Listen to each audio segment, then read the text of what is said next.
오늘 본문의 이야기는 동방에 있던 박사들이 아기 예수 나심을 알고 그를 찾아가 경배한 이야기입니다. 그런데 우리는 오늘 본문을 통해 동방 박사들이 아기 예수를 만나기 위해 가는 여정에서 긍정적인 면과 부정적인 면을 동시에 볼 수 있습니다. 긍정적인 면은 그들이 아기 예수를 만나기 위해 오직 하늘만을 쳐다보면서 길을 진행하였다고 하는 사실이고, 부정적인 면은 그들이 마지막에 자신들의 지혜와 상식으로 아기 예수를 찾으려고 했다는 사실입니다. 예수님이 태어나시던 당시 많은 유대인들이 메시아에 대한 기도로 가득 차 있었고, 자신들을 구해 주실 메시아를 기다리고 있었습니다. 누가복음 2장 25절은 그중 한 사람인 시몬의 이야기를 이렇게 전합니다. 예루살렘에 시몬이라는 사람이 있으니 이 사람은 의롭고 경건하여 이스라엘의 위로를 기다리는 자라. 여기서 말하는 이스라엘의 위로는 메시아를 말합니다. 시몬이라고 하는 가부는 예수님의 탄생을 간절한 마음으로 기다리고 있었습니다. 누가복음은 그 외에도 메시아를 기다렸던 안나라는 여선지자의 이야기를 전하고 있습니다. 성탄이 일어날 당시 많은 유대인들이 메시아를 기다리고 있었습니다. 그러나 많은 유대인이 메시아로 오실 아기 예수님을 기다렸는지 모르지만 정작 예수님께서 오실 때 그 분을 맞이한 사람은 유대 땅에 있는 사람들이 아니라 먼 곳에 있던 동방 박사들이었습니다. 이 사실은 믿음을 가진 우리들에게 시사하는 바가 굉장히 큽니다. 오늘날 많은 성도가 그리스도가 없는 크리스마스를 보내면서 즐거워하고 있기 때문입니다. 그런데 동방 박사들은 길을 떠날 때에 나침반이나 지도를 준비하지 않았습니다. 그들은 박사들이었지만 박사들이라는 자신들의 지식과 지혜와 경험을 의지하지도 않았습니다. 동방 박사들은 길을 가면서 주위의 지형이 어떠한지 살펴보고 어느 길을 가야 하는지를 결정하지도 않았습니다. 그러면 동방 박사들이 어떻게 그 페니시아라고 하는 그 먼 곳에서 아기 예수 나신 베들레헴으로 그렇게 정확히 올 수 있었겠습니까? 길을 알 수 없을 때 그들은 위를 쳐다보았던 것입니다. 오직 하늘을 보고 자신들을 인도하는 별만이 자신들을 아기 예수에게로 인도할 수 있다고 믿고 하늘을 쳐다보며 험한 길을 나섰던 것입니다. 그리고 동방 박사들은 정확하게 아기 예수가 계신 곳에 인도함을 받게 됩니다. 사랑하는 성도 여러분, 이 사실이 놀랍지 않습니까? 그들은 전적으로 하나님의 인도하심을 받았던 사람들입니다. 하늘에 있는 별의 징조를 보고 또 그 별의 인도함을 받았습니다. 이것은 신앙의 이야기며 동시에 신앙의 세계를 보여주는 사건입니다. 많은 사람이 우리의 인생을 길에 비유하곤 합니다. 우리는 길 위를 살아가는 존재들입니다.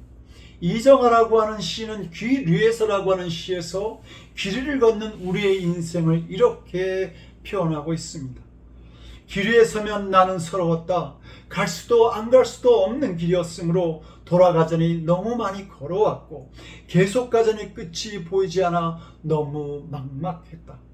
그들이라는 이정표, 허무와 슬픔이라는 장애물, 나는 그것들과 싸우며 길을 갔다. 그대라는 이정표, 나는 더듬거리며 길을 간다. 그대여, 너는 왜 저만치 멀리서 있는가? 왜 손 한번 따스하게 잡아주지 않는가? 길을 간다는 것은 확신도 없이 혼자서 길을 간다는 것은 늘 쓸쓸하고도 눈물겨운 일이었다. 불확실한 길을 떠나면서 우리는 허무와 슬픔이라는 장애물을 가지고 살아가는 존재들입니다. 그러기에 시인은 우리의 삶이 늘 쓸쓸하고 눈물겨운 삶이었다고 고백하고 결론을 내고 있습니다. 동방 박사들이 떠난 길도 이런 길이었을 것입니다.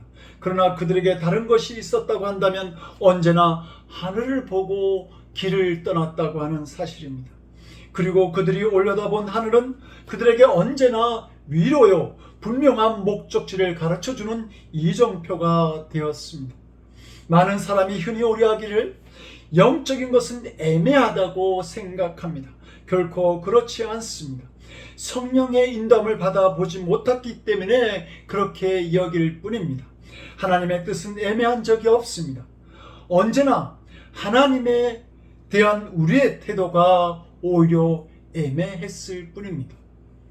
시편 61편은 다윗의 아들 압살롬이 반역하였을 때에 다윗이 예루살렘을 버리고 도망하여서 마하나임으로 피난하였을 때 쓴 시입니다. 이때 다윗이 얼마나 고통스러웠겠습니까? 그 시를 읽다 보면 그 다윗의 괴로운 심정이 구절 구절마다 다 드러나 있습니다. 그런데 다윗은 2절에서 이렇게 말합니다.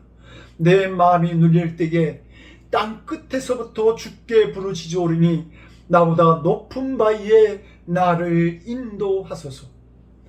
다윗은 자신의 마음이 눌렸다, 즉 약해졌다라고 말합니다. 이 말은 그가 느끼는 고통이 마음이 무너지는 고통이었다는 말입니다. 그래서 자신이 땅 끝에 있다 이렇게 말합니다. 땅 끝은 인생의 유배지입니다. 희망이 없는 곳입니다. 죽고 싶은 마음을 갖게 하는 상황이 있고 환경이 있습니다. 그는 그런 고통과 아픔으로 땅 끝에서 죽게 울부짖게 된 것입니다. 그런데 다윗이 이렇게까지 무너지게 된 이유는 무엇이었을까요? 그동안 영원하리라, 결코 무너지지 않으리라 생각하고 의지하였던 것이 무너졌기 때문입니다. 그는 왕이었습니다. 이 세상의 왕의 권세보다 굳건한 터가 어디 있겠습니까? 그러나 한순간에 흔들려 무너집니다. 다윗은 자기를 죽이러 오는 압살롬의 아버지였습니다. 세상의 아버지를 반역하는 아들이 어디 있겠습니까? 그런데 일어날 수 없는 일이 그에게 일어났던 것입니다. 이런 상황이 되어서야 다윗은 비로소 깨달아지는 것이 있었습니다. 왕이라고 하는 권세, 아버지와 아들이라고 하는 관계, 그것이 아무것도 아니었구나라고 하는 것입니다. 그래서 그런 것들은 믿고 의지할 것이 결코 못 되는 것이었구나 하는 사실을 고통 가운데 다윗은 깨닫게 된 것입니다. 그는 다시 놀라운 기도를 주님께 드립니다. 내 힘으로 오를 수 없는 저 바위 위로 나를 인도하여 주십시오.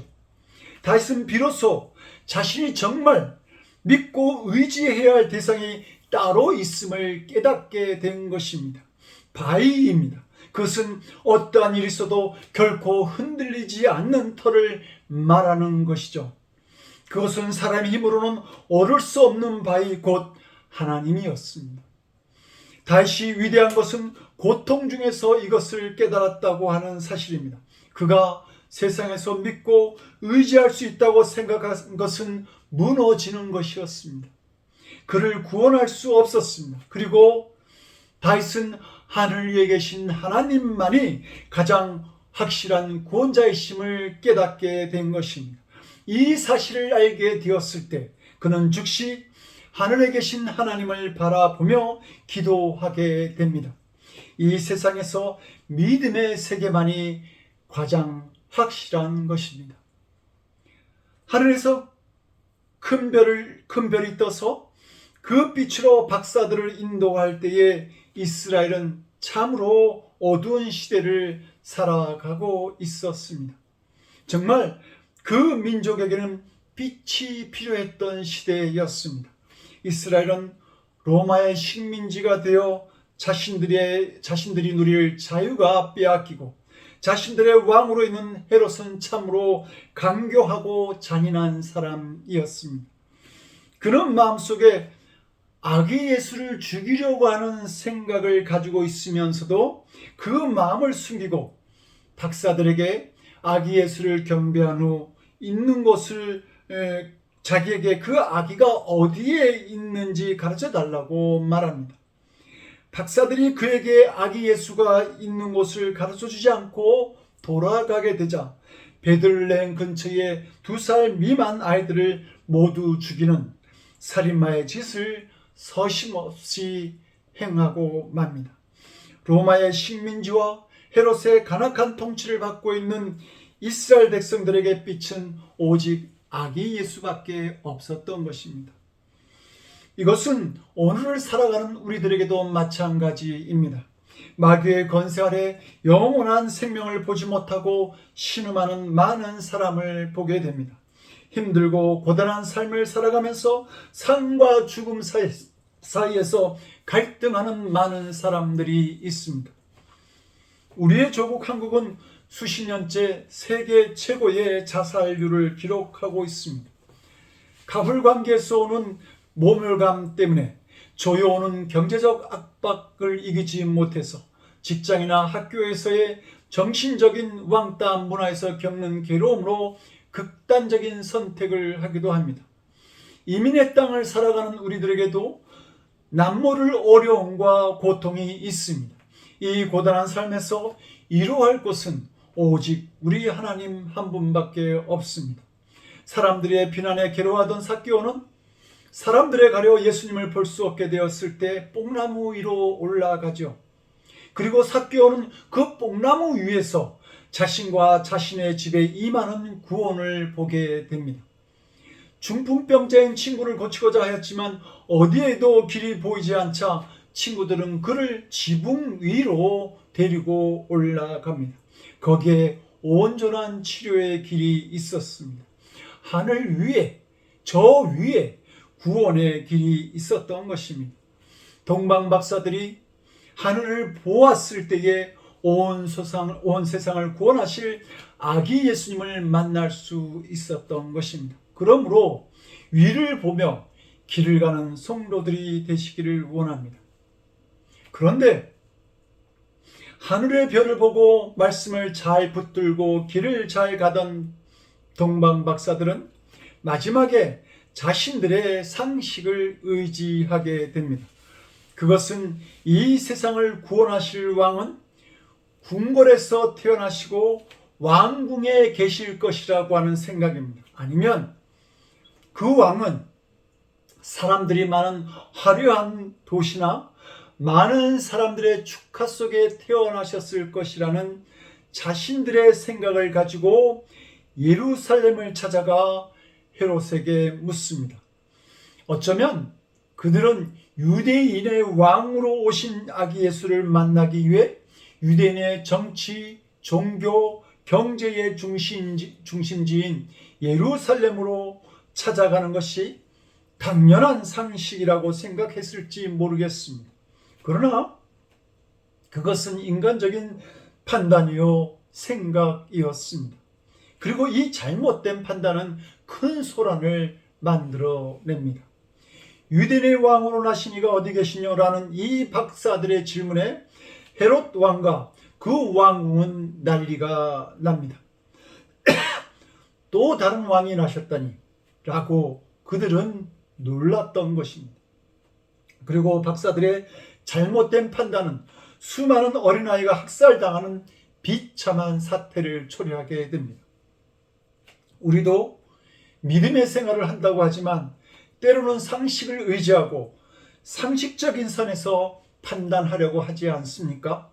우리는 문제가 생기고 갈등이 생기면 주님의 말씀은 아무런 능력이 되지 않는다고, 능력이 없다고 생각합니다.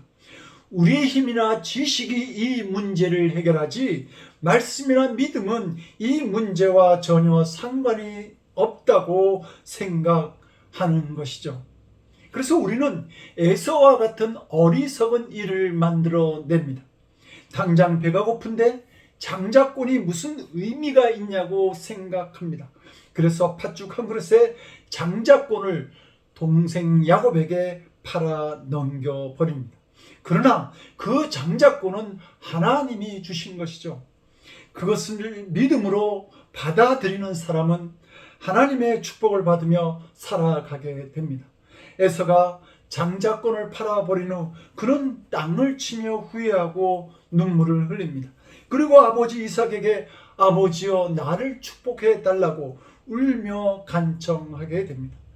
믿음이 아니라 상식을 의지하고 자기의 지식을 자랑하는 자는 이런 고통을 당하게 됩니다. 지역구를 담당하고 있는 한 교육사가 어느 학교를 방문하였습니다. 그는 교실을 순회하다가 비스듬히 길어져 있는 지구본을 가리키며 학생들에게 묻습니다. 이 지구본은 왜 비스듬히 길어져 있는지 아는 사람? 그때 졸고 있던 학생이 깜짝 놀라면서 제가 안 그랬습니다 라고 대답을 합니다. 그러자 교육사가 담임 선생님께 물었습니다. 이 학생이 안 그랬다고 하네. 도대체 어떻게 된 겁니까? 그러자 담임 선생님은 그 학생은 착한 학생입니다. 그 애가 안 그랬다고 하면 그랬을 것입니다. 안 그랬을 것입니다. 교육사는 기가 차서 이번에는 교장 선생님께 사건에 대한 자초지종을 이야기한 후 물었습니다. 이 학교는 도대체 교육을 어떻게 시키는 겁니까? 그러자 교장 선생님이 말합니다. 중국산이 다 그렇지요 뭐. 그런데 지구본이 길어져 있는 것은 학생이 만져서도 아니고 중국산이어서도 아니죠. 지구가 23.5도로 기울어졌기 때문입니다. 그래서 지역별로 사계절도 나타나고 온대와 난대가 구분되기도 합니다. 만약 지구가 이렇게 기울어져 있지 않다고 한다면 바다에서 증발된 수증기가 남쪽과 북쪽으로 이동하여 온 대륙을 얼음 덩어리로 만들게 된다고 하는 사실이죠. 이 이야기는 우리가 가지는 이성에는 한계가 있다고 하는 사실을 말하여 줍니다. 상식적인 선에서 모든 것을 이해하고자 하면 우리는 진실을 볼 수 없게 되는 것입니다. 자신을 삼킬 것 같은 물이 넘치는데 그 물을 건너겠다고 하는 것은 어리석은 일입니다. 그러나 하나님이 건너라고 하시면 그것은 가장 안전한 길이 되는 것입니다. 여리고성을 무너뜨려야 하는데 칼과 창으로 싸우지 말고 성을 돌라고 하나님께서 말씀하시면 그것은 전쟁을 이기는 길이 됩니다. 자신들을 죽이려는 적들이 앞에 있는데 하나님이 할례를 받으라고 하면 그 길은 생명을 건 위협적인 일이 아니라 가장 안전한 자리에 있게 되는 것입니다. 인간의 상식은 하나님의 지혜와 능력을 결코 이길 수 없습니다. 그러므로 말씀하시면 자신의 길을 포기하고 순종하는 믿음이 우리들에게 있어야 할 것입니다. 박사들의 잘못으로 성이 소란하고 아기 예수의 생명이 위기에 빠지게 되었을 때에 박사들은 헤롯에게로 돌아가지 말라고 하는 꿈을 꾸게 됩니다. 그리고 본문은 박사들이 다른 길로 갔다고 증거합니다. 이 다른 길은 박사들이 자신들이 생각하고 있던 길과 다른 길로 갔다는 사실을 가르쳐 줍니다. 자신들이 생각하는 길이 아무리 안전하고 즐거우며 그 길에 명예와 권력이 있는 자리처럼 보일지 몰라도 믿음의 길이 아니면 이제는 버리고 다른 길로 가야 하는 것입니다. 나를 따르려거든 자기 십자가를 지고 자기를 부인하는 자가 되라고 말씀하신 그 예수님의 말씀처럼 자기를 부인하고 자기 십자가를 지고 따라가야 하는 것입니다. 하늘에 있던 별이 멈추어서 가리켰던 곳은 화려한 궁정이 아니라 평범하고 누추한 집이었습니다. 그곳에 이 세상의 왕으로 오신 아기 예수가 계셨습니다. 아기 예수님은 인간의 상식이나 이익심 속에 계셨던 것이 아니라 믿음의 세계 속에 계셨습니다. 오늘날 예수님을 만날 때도 우리는 이 사실을 명심해야 할 것입니다. 지금도 예수님은 어렵고 가난한 사람들 사이에 계십니다. 그러므로 우리가 정말 예수님을 만나려고 한다고 한다면 사람들에 대한 우리의 태도가 달라져야 합니다. 동방박사들의 실수를 되풀이하면 안 되는 것이죠. 우리가 낮고 어려우며 가난한 사람들 속에 예수님이 계심을 알지 못하면 우리는 결코 예수님을 만나지 못하게 될 것입니다. 매년 이맘때가 되면 많은 교회에서 주변의 어려운 가정들이나 기관들을 생각합니다. 그리고 찾아가 구제 활동을 벌이기도 하죠. 우리도 이번 주 목요일 미랄 장애인 선교에 가서 봉사를 하게 됩니다. 그런데 이런 봉사나 구제 활동을 하면서 우리는 그 어려운 분들이 우리가 하는 행사의 손님이라고 생각하기도 합니다. 그러나 실제로는 그 가난하고 어려운 분들이 성탄절의 주인공들입니다. 왜냐하면 실제 성탄절의 주인공은 그 가난한 그 보잘것없는 구유에 누워 계신 아기 예수님이시기 때문입니다. 그러므로 마태복음 25장 40절에서 예수님은 이렇게 말씀합니다. 너희가 여기 내 형제 중에 지극히 작은 자 하나에게 한 것이 곧 내게 한 것이니라. 그렇다면 바로 가난하고 어려운 그분들이 예수님이십니다. 왜냐하면 그분들 속에 예수님이 계실 것이기 때문입니다. 우리는 그분들을 불쌍한 이웃 정도로 보아서는 안 됩니다. 예수님이 우리에게 오신다면 그런 분들의 모습으로 오실 줄 알고 예수님 대접하는 마음으로 가난하고 어려운 사람들을 대해야 할 것입니다. 이것이 하늘을 보며 길을 걷는 사람들의 모습입니다. 이 눈을 가져야 예수님을 만날 수 있습니다. 위에서 길을 찾으라는 말은 주님에 대해서도 충성스럽고 열심 있는 믿음으로 헌신하여야 하겠지만 사람들에 대한 태도도 소홀히 해서는 안 된다고 하는 말입니다. 사람들에 대한 우리들의 태도는 어떻습니까? 특히 좀 어렵고 가난하고 많이 배우지 못하고 고생하는 사람들, 그들이 같은 성도이든지 불신자이든지 그들에 대한 우리들의 마음에서는 어떻게 대하고 있는지요? 예수님께 하듯이 하십니까? 우리 성도들이 예수님은 사랑하는지 모르겠는데 어렵고 가난하고 무식한 사람들에 대해서는 쌀쌀할 때가 참 많이 있습니다. 이런 태도가 사실은 예수님을 부대접하고 예수님께 인색한 것임을 알아야 합니다. 어떻게 모든 사람에게 예수님 대하듯이 할 수 있겠습니까? 물론 우리 힘으로는 도무지 안 될 말이죠. 그렇기 때문에 성령님을 우리에게 보내주시는 것입니다. 성령께서 주시는 힘으로 우리는 얼마든지 어려운 이들에게 사랑을 베풀 수 있게 되는 것입니다. 사랑하는 성도 여러분, 이제 우리 모두 세상을 바라보는 것이 아니라 하나님만을 바라보시기 바랍니다. 상식을 의지하지 말고 믿음을 따라 살며 가난하고 배우지 못한 사람들이 예수님이라고 하는 사실을 알고 더 크게 잘 섬길 수 있도록 노력할 수 있기를 바랍니다. 이 믿음이 진정 아기 예수님을 만나는 성도, 성탄의 기쁨을 누리는 성도들로 인도하실 줄로 믿습니다. 기도하시겠습니다. 믿음의 주여, 우리를 온전하게 하시는 주님, 고통과 허무, 슬픔의 장애물을 이고 살아가는 우리들이 오직 주님만을 바라보기를 원합니다. 우리의 삶을 정확하게 인도하시는 주님을 기뻐하며 우리에게 주신 믿음의 길을 감사하며 살아가는 저희들 되도록 주님 도와주시옵소서. 우리 삶의 참된 빛이 되시는 우리 주 예수 그리스도 이름 받들어 간절히 기도드리옵나이다. 아멘.